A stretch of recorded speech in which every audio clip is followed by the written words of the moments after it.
বা কালো জাদু কি তা আমরা সকলেই জানি। গ্রাম বাংলার ব্ল্যাক ম্যাজিককে বানমারাও বলা হয়। সংক্ষিপ্ত আকারে ব্ল্যাক ম্যাজিক হলো জিনের সাহায্যে অন্যের ক্ষতি করা। গ্রামে এক ধরনের ব্ল্যাক ম্যাজিক খুবই প্রচলিত, যেমন একটি পুতুল বানানো হবে এবং যার ক্ষতি করা হয় তার নামও কিছু মন্ত্র পড়ে সেই ছোট পুতুলের সূচ গাঁথতে হয়। সূচগুলো বিভিন্ন ভাবে গাঁথতে হয়, মাথার সামনে দিয়ে গেঁথে পিছন দিয়ে বের করতে হয়।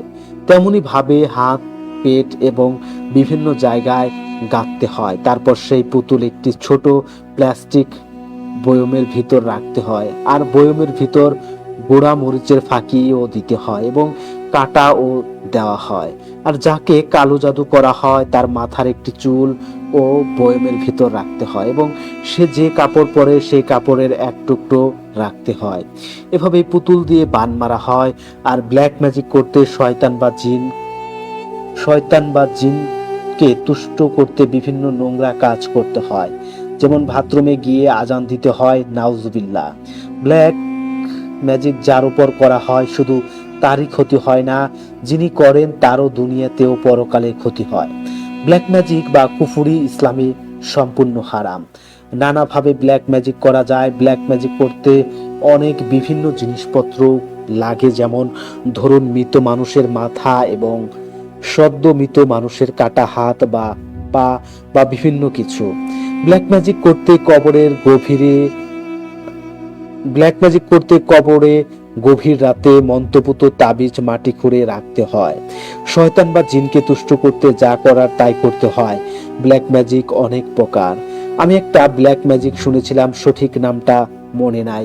সদ্য মৃত মানুষের আত্মাকে নাকি বাজেয়াপ্ত করা হয়। আমাদের গ্রামে প্রতি বছর একটা উৎসব হয়। যারা জিন পালে তাদের বাসায় এই উৎসবটা হয়। অনেক মানুষ এই উৎসবে আসে। সেই উৎসবের রাতে যিনি জিন পালে তার উপর জিন ভর করে এবং মানুষকে সাহায্য করে। মানুষ যিনি ভর করা সেই লোকের কাছে যায় আর তার সমস্যা নালিশ বলে, আর সে জিনের ভর করা মানুষটি সমাধান বের করে দেন। আমাদের গ্রামে এসব অনেক অনেক আগে থেকেই হয়ে আসছে। সকলেই ব্ল্যাক ম্যাজিক থেকে দূরে থাকবেন, কেউ এটার ধারে কাছেও যাবেন না। ব্ল্যাক ম্যাজিক কুফরি, যা সম্পূর্ণ হারাম। দর্শক, আমরা কিন্তু ব্ল্যাক ম্যাজিক সম্পর্কে বেশ কিছু তথ্য জেনে নিলাম এবং কি কি দিয়ে ব্ল্যাক ম্যাজিক করা হয় এবং ব্ল্যাক ম্যাজিক দিয়ে মানুষের কি ধরনের ক্ষতি হয় সে বিষয়ে কিন্তু আমরা জেনেছি। অর্থাৎ ব্ল্যাক ম্যাজিক থেকে আপনারা সবসময় দূরে থাকার চেষ্টা করবেন এবং কখনো ব্ল্যাক ম্যাজিকের আশ্রয় নেবেন না এবং নিজে সতর্ক থাকবেন, যাতে আপনাকে কেউ ব্ল্যাক ম্যাজিক না করতে পারে।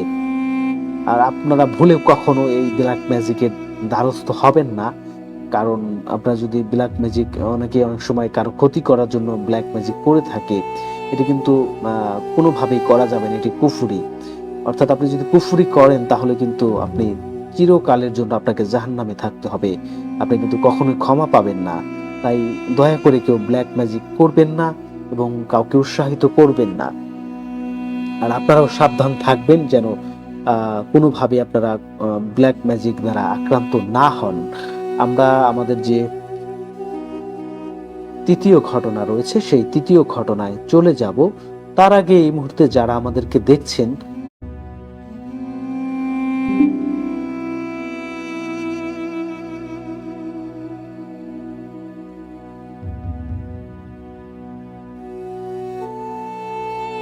যেহেতু ব্ল্যাক ম্যাজিক নিয়ে কথা বলছিলাম এবং এই মুহূর্তে কিন্তু ব্ল্যাক ম্যাজিক নিয়ে আরো একটি গল্প আপনাদের শোনাবো আমি। ব্ল্যাক ম্যাজিক নিয়ে আরো একটি গল্প।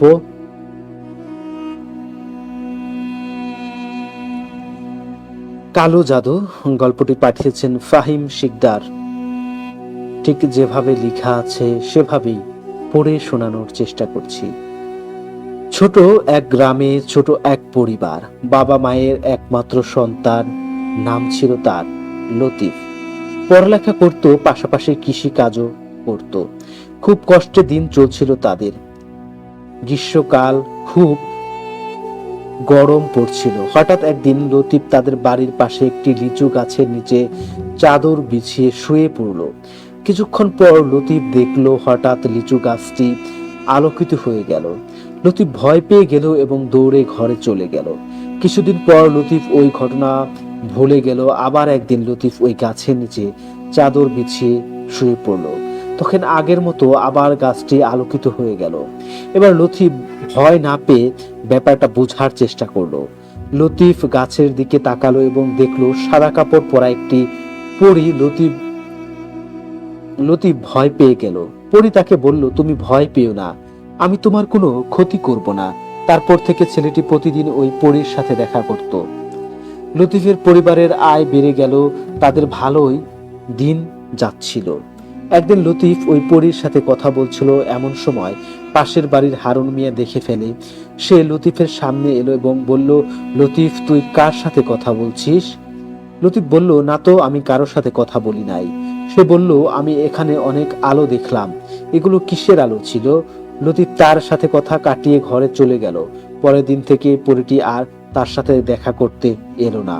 শুরু হলো দুর্ভোগ। লতিফ দিন দিন চিকন হয়ে যাচ্ছে, তার কণ্ঠ বাদুর বিড়ালের মতো হয়ে গেল। অনেক বড় বড় হাসপাতালের বড় বড় চিকিৎসক তার চিকিৎসা করলো, কিন্তু কোনো ডক্টর তার রোগ ধরতে পারলো না। পরিবারের কান্নার ঝড় বয়ে যাচ্ছে, কিন্তু লতিফ সুস্থ হচ্ছে না।